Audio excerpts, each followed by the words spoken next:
Right, ముందు శేషి గారితో మాట్లాడదాం, ఎందుకంటే స్టూడియోలో నాతో పాటున్నారు కాబట్టి.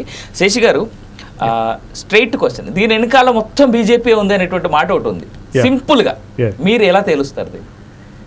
విజయసాయి రెడ్డి గారి రాజీనామా ఒక విధంగా రాజకీయాల్లో, ముఖ్యంగా ఆంధ్రప్రదేశ్ రాజకీయాల్లో ఒక ప్రకంపనం సృష్టించుతుంది.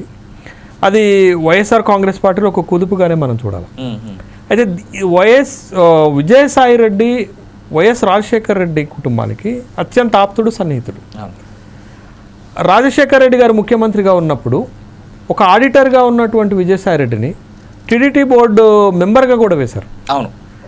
రాజశేఖర రెడ్డి సార్ మరణించిన తర్వాత, జగన్మోహన్ రెడ్డి పార్టీ పెట్టిన తర్వాత ఆ పార్టీలో చాలా క్రియాశీలకమైనటువంటి పాత్ర పోషించింది మనకి విజయసాయి రెడ్డి గారిగా ఎక్కువ తెలుస్తుంది మనకి.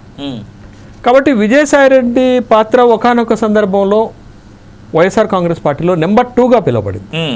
అయితే ముఖ్యంగా ఈ 2024 శాసనసభ ఎన్నికల్లో వైఎస్ఆర్ కాంగ్రెస్ పార్టీకి ఒక దారుణమైనటువంటి ఓటమి ఎదురైంది. ఈ ఓటమి ఎదురైన తర్వాత జరుగుతున్నటువంటి పరిణామాలు, ప్రధానమైన పరిణామాలు ఏంటది? రాజకీయంగా వైఎస్ఆర్ కాంగ్రెస్ పార్టీకి ఆంధ్రప్రదేశ్లో ఇబ్బందులు ఎదురవటం, తర్వాత పార్టీ నుంచి వలస వెళ్ళేటటువంటి వాళ్ళ సంఖ్య పెరగటం, ఇవన్నీ ఒక ఎత్తు అయితే రాజ్యసభలో ఉన్నటువంటి పరిణామం, కేంద్రంలో జరుగుతున్నటువంటి పరిణామాలు ఏంటి అని అంటే, మీకు ఆంధ్రప్రదేశ్కి వచ్చేసరికి 11 రాజ్యసభ స్థానాలు ఉంటే 11 రాజ్యసభ స్థానాలు వైఎస్ఆర్ కాంగ్రెస్ పార్టీకి సంబంధించినటువంటి ప్రతినిధులే ఉన్నారు. వాళ్ళే ఉన్నారు. అంటే 43 సంవత్సరాల చరిత్ర ఉన్నటువంటి టీడీపీ 0 అయింది మీకు రాజ్యసభలో, అప్పర్ హౌస్లో 0 అయినటువంటి ఒక సందర్భం. కాబట్టి ఇప్పుడు అక్కడ అధికారం కోల్పోయిన తర్వాత ఎట్లయినా రాజ్యసభలోకి టీడీపీ ఉండాలి అనేటటువంటి ఒక సంకల్పంలో భాగంగానే ఈ 11 మంది ఉన్నటువంటి వాళ్ళు మారతారని మీడియాలో వార్తలు వచ్చిన సందర్భంలో 11 మంది ఖండించారు.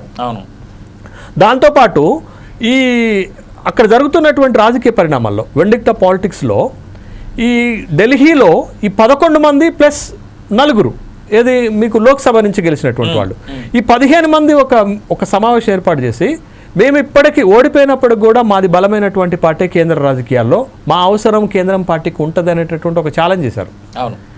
అక్కడి నుంచి మొదలైనటువంటి ఒక రాజకీయ పరిణామ క్రమాల్లో వైఎస్ఆర్ కాంగ్రెస్ పార్టీ నుంచి 3 రాజ్యసభ సభ్యులు రాజీనామా చేశారు. ఇప్పుడు వైఎస్ఆర్ కాంగ్రెస్ పార్టీ శాసనసభలో ఉన్నది కేవలం 11 మంది శాసనసభ్యులు మాత్రమే. దాంతో ఒక్క రాజ్యసభ సభ్యత్వాన్ని కానీ, ఒక్క ఎమ్మెల్సీ సభ్యత్వాన్ని కానీ పొందే స్థితిలో ఆ పార్టీ లేదు ఇవాళ. కాబట్టి 3 ఎంపీలు రాజీనామా చేశారు. బీదా మస్తాన్ రావు గారు, మోపిదేవి వెంకటరమణ, ఆర్ కృష్ణ రాజీనామా చేశారు. రాజీనామా చేసిన సందర్భంలో వీళ్ళు ఒకళ్ళు బీజేపీ నుంచి ఎన్నికయ్యారు, మిగతా 2 మళ్ళీ టీడీపీ నుంచి ఎన్నికయ్యారు. ఆర్ కృష్ణ రాజీనామా చేస్తున్న సందర్భంలో నేను రాజకీయాల నుంచి వైదొలుగుతున్నా అన్నారు.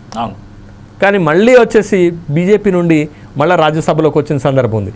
ఇవాళ సేమ్ ఇవాళ విజయసాయి రెడ్డి కూడా నేను రాజకీయాల నుంచి వైదొలుగుతున్నాను, ఈ పరిణామాలన్నిటి వెనకాల భారతీయ జనతా పార్టీ ఉన్నది అనేటటువంటి ఒక అనుమానాలకు, రాజకీయ ఊహాగానాలకు తావిస్తుంది. దీనికి ఇంకా బలపడటానికి ఏంటి అని అంటే, ఈ పరిణామానికి 3-4 రోజుల ముందే అమిత్ షా ఆంధ్రప్రదేశ్ పర్యటనకు వచ్చారు.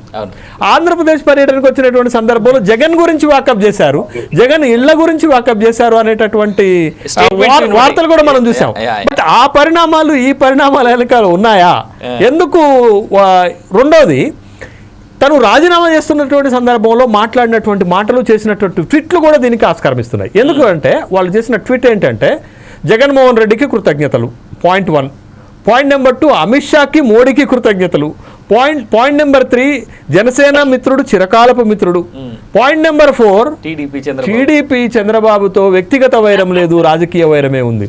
ఇవన్నీ మనం కలబోసి చూస్తే దీని వెనకాల ఏదో ఉన్నది అనేటటువంటిది. రెండోది, ఇంకొకటి ఏంటి అని అంటే, కాకినాడ పోర్టు విషయంలో జరిగినటువంటి వివాదంలో అక్కడ ఉన్నటువంటి ఒక షేర్స్ బదలాయింపు జరిగినటువంటి సందర్భంలో అక్కడ అరబిందో ఫార్మా అంటే విజయసాయి రెడ్డి అల్లుడికి సంబంధించినటువంటి దాంట్లో ఇటీవల ఆ షేర్స్ని కూడా తిరిగి వాపసు ఇచ్చినటువంటి సందర్భాన్ని మనం చూసాం. రెండోది, జగన్కి విజయసాయి రెడ్డికి ఉన్నటువంటి అనుబంధం కేవలం రాజకీయ అనుబంధమే కాదు, కుటుంబ అనుబంధమే కాదు, కేసుల అనుబంధం కూడా ఉంది. A1 A2 ఇది కూడా కీలకమే.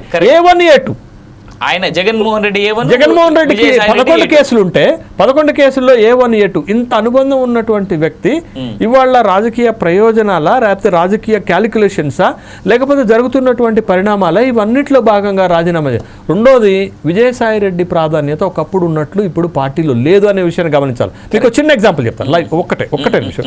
అది ఏంటి అనంటే 2019లో జరిగిన శాసనసభ ఎన్నికల సందర్భంగా రిజల్ట్స్ వస్తున్న రోజున రిజల్ట్స్ టీవీలో చూస్తున్న రోజున వైఎస్ జగన్మోహన్ రెడ్డి విజయసాయి రెడ్డి ఇద్దరు వాటేసుకున్నటువంటి ఫోటోలు మనం చూసాం. ఆ రోజు చూసాం. కానీ అధికారంలోకి వచ్చిన తర్వాత క్రమంగా విజయసాయి రెడ్డి ప్రాధాన్యత నెమ్మదిగా తగ్గుతూ మొన్న జరిగినటువంటి ఎన్నికల్లో విజయసాయి రెడ్డి ప్రాధాన్యత నామినల్గా మారిపోయింది. రెండోది 3 పిల్లర్స్ ఉంటాయి వైఎస్ఆర్ కాంగ్రెస్ పార్టీలో. 1 విజయసాయి రెడ్డి, 2 సజ్జల రామకృష్ణారెడ్డి, 3 వైవి సుబ్బారెడ్డి.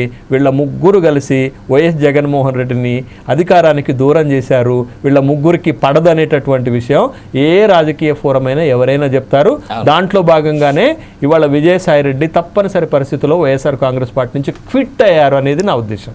ఇక మిగిలింది వైవి సుబ్బారెడ్డి ఒకటే. సజ్జల రామకృష్ణారెడ్డి నాకు తెలిసి అంత తొందరగా అయితే జగన్మోహన్ రెడ్డిని వదిలేస్తారని నేనైతే అనుకోవట్లేదు. చూద్దాం పరిణామం చూద్దాం. అది వాట్ ఫ్యూచర్ అన్ఫోల్డ్స్ అనేటువంటిది ఎవరికి తెలియదు కాబట్టి. రైట్, మనతో పాటు బొట్ల రామారావు గారు ఉన్నారు, వైఎస్ఆర్సీపీ నేత. ఆయన దగ్గరికి